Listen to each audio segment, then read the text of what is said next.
In the last video of this section, we will address the issue of intangible assets created internally.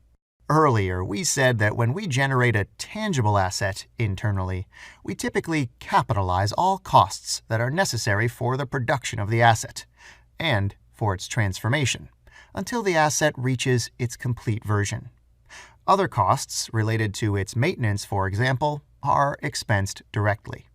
The situation is a bit different when dealing with intangible assets.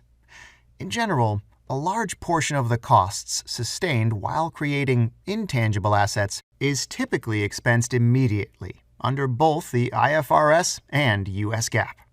The following distinction is rather useful. If we divide the creation of an intangible asset into two phases, research and development, we will have that. Under the IFRS, we will have to expense every cost related to the research phase, and we'll be able to capitalize development costs. US GAAP, on the other hand, does not allow the capitalization of costs related to either of the two phases, and all costs have to be expensed when incurred. One notable exception to these rules are software R&D costs.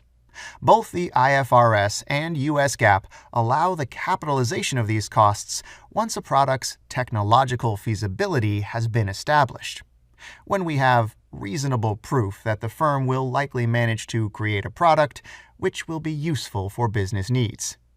And it gets even trickier because US GAAP allows the capitalization of software development costs only if the firm is creating the product for internal use. It is not to be sold to third parties. This is another technical concept that enriches your arsenal of tools.